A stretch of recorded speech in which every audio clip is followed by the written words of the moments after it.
Hey guys, I am Deepali Agarwal and welcome back to my YouTube channel for my scholars. So अभी तक हम लोग cover कर चुके हैं एरेज एंड लिंक लिस्ट। ये दोनों स्ट्रक्चर्स हम लोगों के कंप्लीट हो चुके हैं हमारे चैनल पर।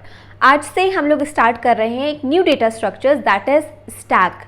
तो इस वीडियो में आज मैं आपको बताऊंगी स्टैक का जो पूरा कॉन्सेप्ट है वो मैं आपको बताऊंगी, इसकी एप्लीकेशंस क्या हैं, इसके जो इंपॉर्टेंट फंक्शंस हैं that is push and pop functions, इनका क्या यूज़ होता है, एंड एक जो पॉइंटर इसमें एक जो आप कह सकते हो एक इंडेक्स जो मोस्ट इंपॉर्टेंट इसमें यूज़ होता है दैट इज़ टॉप, इसका क्या इसमें यूज़ होता है।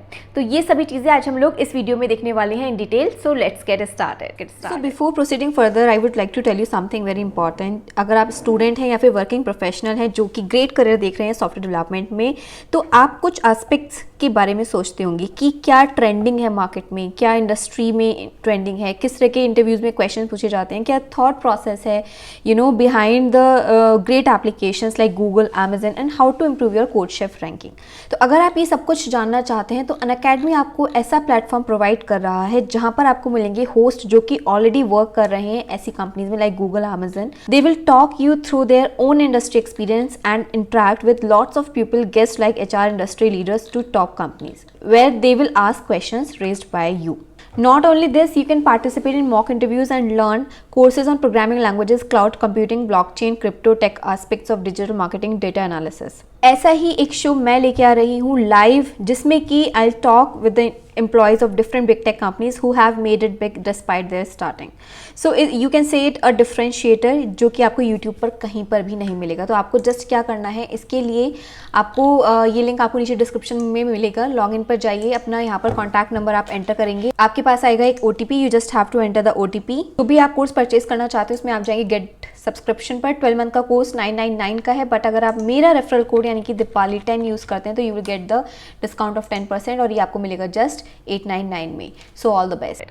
तो सबसे पहले हम लोग बात कर रहे हैं कि स्टैक एक्चुअली में क्या होता है। तो सबसे पहले तो ये है एक हमारा लीनियर डेटा स्ट्रक्चर।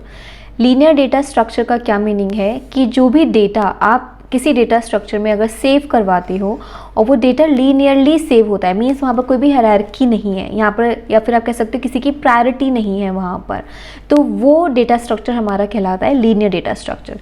तो एरे हमने पढ़ा, लिंक लिस्ट हमने पढ़ा था, स्टैक, क्यू, ये सभी हमारे लीनियर डेटा स्ट्रक्चर्स हैं। जब इसके बाद हम लोग पढ़ेंगे ट्री एंड ग्राफ, तो वो हमारे नॉन लीनियर डेटा स्ट्रक्चर्स होते हैं, क्योंकि वहाँ पर हम लोग देखेंगे कि जो डेटा होता है उसमें कुछ हायरार्की होती है, ठीक है, कुछ रिलेशन होता है दो डेटा के बीच में। तो ये चीज़ हमारी होती है non linear data structure.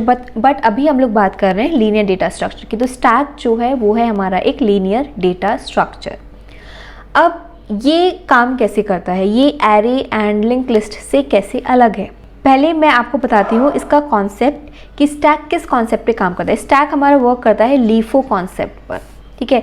LIFO आपने शायद पहले भी सुना हो। LIFO means last in first out, मतलब कि जो डेटा सबसे लास्ट में जाएगा वो सबसे पहले आउट किया जाएगा। इसका हम एग्जाम्पल लेते हैं।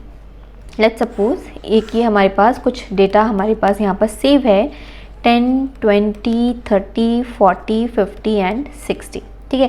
तो सबसे पहले मैंने इंसर्ट किया इसमें 10 and then 20, then 30, then 40, then 50 and then 60। तो सबसे लास्ट में इसमें कौन सा डेटा सेव हुआ है, 60। तो मैं सिर्फ और सिर्फ इसी डेटा को यहाँ से आउट कर सकती हूँ, या फिर आप कह सकते हो डिलीट कर सकती हूँ, ठीक है।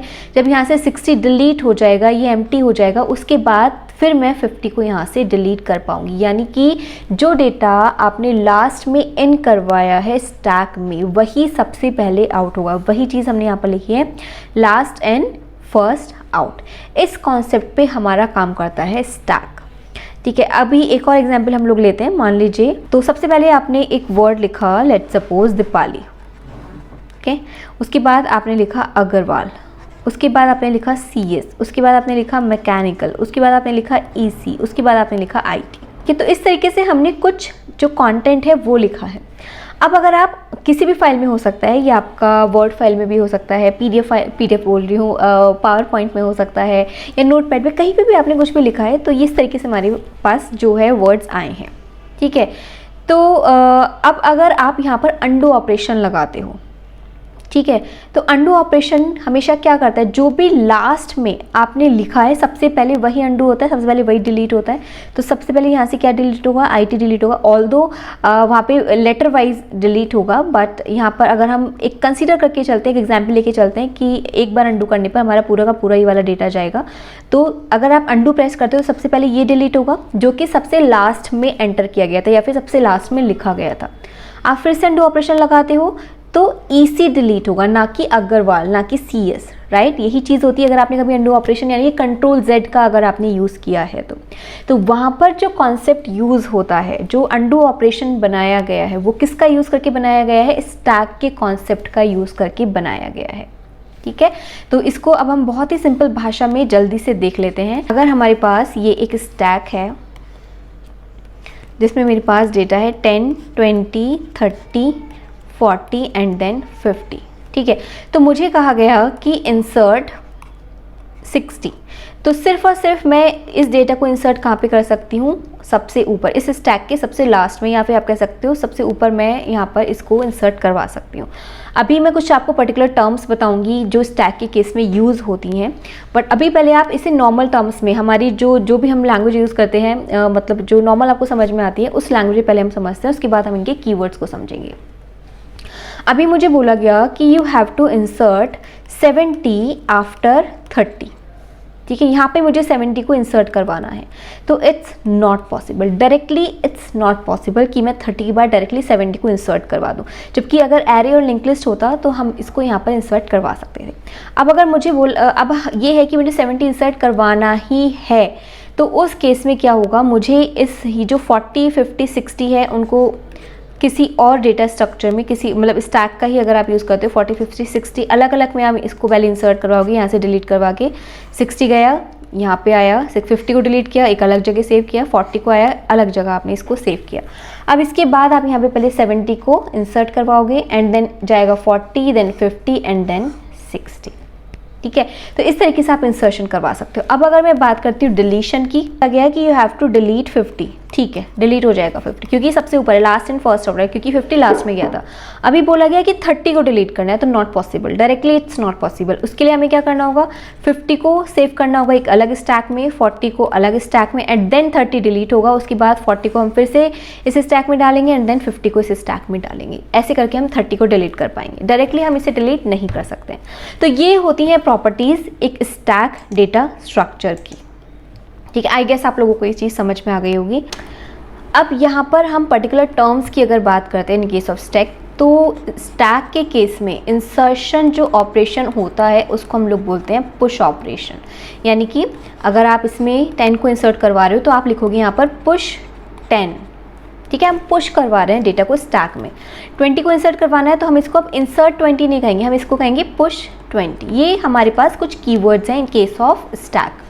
ऐसे ही अगर हम डिलीशन की बात करते हैं तो in case of stack deletion को हम लोग कहते हैं पॉप ऑपरेशन। अगर आपको 20 को डिलीट करना है तो यू विल से पॉप 20, ठीक है, पॉप 10। बल्कि यहाँ पर तो आपको कुछ मेंशन करने की ज़रूरत ही नहीं है कि पॉप 20 और पॉप 10, क्योंकि वो हमेशा जो लास्ट डेटा है उसी को डिलीट करेगा स्टैक से। तो आप जस्ट अगर लिखते हो पॉप तो वो क्या करेगा, 20 को ही पॉप करेगा, ठीक है। अब इसका हम एक अच्छा सा एग्जाम्पल लेके चलते हैं। लेट्स सपोज ये कुछ हमें डेटा गिवन है और हमें ये सारे ऑपरेशंस को परफॉर्म करवाना है ओवर स्टैक। तो देखिए क्या होगा, सबसे पहले तो स्टैक जो है एम्प्टी है, तो यहाँ पर हम लोग एक पॉइंटर लेके चलते हैं, दैट इज़ टॉप, ठीक है। टॉप हमेशा किसको पॉइंट आउट करेगा, जो भी लास्ट आइटम आपने इंसर्ट करवाया है स्टैक में, टॉप हमेशा उसी आइटम को पॉइंट आउट करेगा। तो इनिशियली क्या होता है, हमारे पास टॉप की वैल्यू होती है -1। जब हमारे पास कोई भी डेटा स्टैक में नहीं है उस केस में टॉप की वैल्यू कितनी होगी, -1। अभी हमने क्या किया, सबसे पहले हमारे पास ऑपरेशन आया कितना, पुश 10, तो हमने इसको स्टैक में इंसर्ट करवाया। तो ये हमारे पास, अगर हम इंडेक्स की बात करें तो उसका इंडेक्स है 0, तो टॉप की वैल्यू हमारे पास कितनी हो गई है यहाँ पर 0। नेक्स्ट अब हमें क्या गया कि पुश 20, तो 20 कहाँ पर पुश किया जाएगा, 10 के ऊपर, यानी कि स्टैक के सबसे लास्ट में। तो टॉप अब किसको पॉइंट आउट करेगा, इस वाले 20 वाली को, और टॉप की वैल्यू यहाँ पर कितनी हो जाएगी 1, क्योंकि इसका इंडेक्स है 0 और इसका इंडेक्स हो गया 1। इंडेक्स ऐसे करके 1 by 1 चलेंगे, जैसे कि एरे के केस में चलते हैं। ठीक है, तो हमारे पास यहाँ पर टॉप की वैल्यू कितनी हो गई है 1। अभी हम चलते हैं नेक्स्ट ऑपरेशन, इसने बोला है क्या पुश 30, तो 10 20 और लास्ट में स्टैक के इंसर्ट हो गया 30। तो इंडेक्स की अगर हम बात करें तो 0 1 2 और टॉप अब किसको पॉइंट आउट करेगा 30 को, टॉप की वैल्यू कितनी है 2 है। टॉप हमेशा ध्यान रखिए एक ऐसा पॉइंटर है जो किसको पॉइंट आउट कर, इंडेक्स बता रहा है आपको कि जो लास्ट आइटम है उसका इंडेक्स क्या होगा। टॉप हमेशा उस चीज़ को आपको बताएगा, जो भी लास्ट आइटम आपने इंसर्ट किया है हमेशा उसको पॉइंट आउट करेगा। नेक्स्ट अभी क्या है हमारे पास, हमें पुश करवाना है 40, तो 40 अगेन कहाँ जाएगा 10 20 30 एंड 40 और टॉप आप किसको पॉइंट आउट करेगा 40 को, और इसकी वैल्यू कितनी हो जाएगी 0 1 2 3 यानी कि 3। अभी हमारे पास पुश 50 10 20 30 40 एंड 50, तो 0 1 2 3 4, तो टॉप की वैल्यू हमारे पास यहाँ पर कितनी हो गई है 4।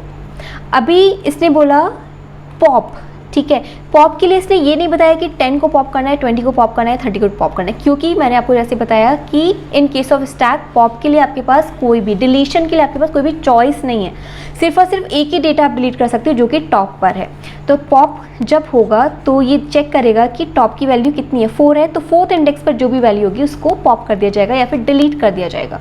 तो हमारे पास जो स्टैक आएगा आफ्टर अप्लाइंग पॉप ऑपरेशन, तो वो कितना आएगा 10 20 30 40, क्योंकि यहाँ से जो 50 है वो डिलीट हो जाएगा, क्योंकि टॉप किसको पॉइंट आउट कर रहा था 50 को। अब टॉप किसको पॉइंट आउट करने लगेगा हमारा इस वाली 40 वाली नंबर को, तो कितना टॉप की वैल्यू है 3 हो जाएगी। अब फिर से हमें बोला गया पुश 60 40 एंड 60, तो इंडेक्स है हमारे पास 0 1 2 3 4, तो टॉप अप कितना हो जाएगा 4। हमेशा ध्यान रखिए जब भी आप पुश कर रहे हैं कोई भी आइटम स्टैक में तो टॉप की वैल्यू +1 हो रही है, और अगर आप पॉप कर रहे हैं कोई भी वैल्यू स्टैक से तो टॉप की वैल्यू -1 हो रही है। इसी कॉन्सेप्ट का हम लोग यूज़ करेंगे जब इसको इम्प्लीमेंट करेंगे हम लोग, ठीक है। इसके बाद फिर से हमने पॉप ऑपरेशन लगाया, तो पॉप ऑपरेशन के थ्रू क्या होगा 60 ही डिलीट होगा, तो 10 20 30 40 हमारे पास रहेगा, और जो टॉप की वैल्यू है वो -1 हो जाएगी यानी कि 3 हो जाएगी, और टॉप किसको पॉइंट आउट करेगा 40 को। फिर से पॉप लगाया है तो अब क्या डिलीट होगा, यहाँ से 40 डिलीट होगा, तो यहाँ आ जाएगा 10 20 30 आ जाएगा हमारे पास 0 1 2, और टॉप की वैल्यू कितनी आ जाएगी 2। अब उसने कहा फिर से पुश 70, तो आ जाएगा 10 20 30 और 70, और टॉप की वैल्यू हमारे पास कितनी हो जाएगी 3 हो जाएगी। आई गेस आप लोगों को ये समझ में आ गया होगा कि स्टैक कैसे वर्क करता है, push and pop operation and top हमारे कैसे वर्क करते हैं। अब अगर हम बात करते हैं कि इसकी एप्लीकेशंस क्या हैं, इसका यूज़ कहाँ पर किया जा सकता है, तो जो ऑपरेशंस आपने देखे हैं उसकी अगर मैं बात करती हूँ तो रिकर्जन में इसका यूज़ होता है। सबसे पहले तो मेन जो इसका यूज़ है वो है रिकर्जन में, ठीक है। इसके अलावा अगर हम रियल लाइफ की बात करते हैं, जो चीज़ें आपने खुद से देखी हैं, तो सबसे पहले मैंने आपको बताया अंडू ऑपरेशन में हम इसका यूज़ कर रहे हैं, क्योंकि जो भी लास्ट ऑपरेशन आपने किया होता है वही हमारा अंडू होता है। देखिए इसका मैं आपको बहुत ही अच्छा एग्जाम्पल बताती हूँ। लेट्स सपोज एक ही वेब ब्राउज़र यानी कि मेरे पास गूगल क्रोम ओपन है और ये चैनल मेरा ओपन है। अब लेट्स सपोज मैंने क्लिक किया सबसे पहले यहाँ पर, उसके बाद मैंने ओपन किया पाइथन वाली वीडियो के बाद लेट्स सपोज ओपन किया मैंने यहाँ पर ये वाली प्लेलिस्ट मैंने ओपन की है। तो आपने देखा कि हम एक एक करके आगे बढ़ते जा रहे हैं। अब मैं अगर बैक बटन पे प्रेस करती हूँ तो देखो मेरे पास पाइथन वाली वीडियो आई है, फिर से बैक मैंने किया तो मेरे पास ये वाला जो मेरा चैनल था वो चीज़ आ गई है, फिर से बैक अगर मैं करती हूँ तो ये वाला ही पेज था हमारे पास, फिर से बैक करती हूँ तो मेरे पास ये होम पेज आ गया। तो आपको कुछ यहाँ पर समझ में आया क्या हो रहा है? जो भी हम लास्ट जो हमने जो पेज था वेब पेज था ओपन किया था वही हमारा ओपन हो रहा है। तो यानी कि वेब ब्राउज़र में जो आप वेब ब्राउज़र हिस्ट्री की अगर हम बात करते हैं तो वहाँ पर भी हमारे पास स्टैक ऑपरेशन ही यूज़ होता है। इसमें जो एक जो फेमस एल्गोरिदम है, फेमस प्रॉब्लम है स्टैक की, वो है टावर ऑफ एनाई प्रॉब्लम। एंड इसके अलावा जो फंक्शन कॉल्स होती हैं वहाँ पर भी हम लोग यूज़ करते हैं स्टैक ऑपरेशन का ही। तो इनके अलावा हमारे पास और भी बहुत सारी एप्लीकेशंस हैं जहाँ पर यूज़ किया जाता है स्टैक डेटा स्ट्रक्चर का। आई गेस आप लोगों को स्टैक का जो बेसिक कॉन्सेप्ट है वो समझ में आ गया होगा। अभी हम लोग देखते हैं कि अगर हम इसकी इम्प्लीमेंटेशन की बात करें, इम्प्लीमेंटेशन ऑफ स्टैक, तो इसका इम्प्लीमेंटेशन पॉसिबल है कैसे? इसका हम इम्प्लीमेंटेशन कर सकते हैं using array and using link list both. अब आप सोच रहे होंगे ऐसा क्यों, हम एरे या लिंक लिस्ट का यूज़ क्यों कर रहे हैं? जैसे हमने एरे को एरे के थ्रू इम्प्लीमेंट किया था, लिंक लिस्ट को लिंक लिस्ट के कॉन्सेप्ट के थ्रू यूज़ किया था, अब हम स्टैक को स्टैक के कॉन्सेप्ट की तरह यूज़ क्यों नहीं कर रहे हैं, इम्प्लीमेंट क्यों नहीं कर रहे हैं? तो देखिए आगे अब जितने भी हमारे पास डेटा स्ट्रक्चर्स आएंगे उनको इम्प्लीमेंट करने के लिए हम एरे और लिंक लिस्ट दोनों का यूज़ करेंगे, क्योंकि जो एरे और लिंक लिस्ट है वो हमारे एक तरीके से किस तरह के डेटा स्ट्रक्चर थे, प्राइमरी डेटा स्ट्रक्चर्स थे, ठीक है, जो आप जिनको कह सकते हो कि उनको इम्प्लीमेंट करने के लिए कोई और डेटा स्ट्रक्चर का यूज़ हमने नहीं किया।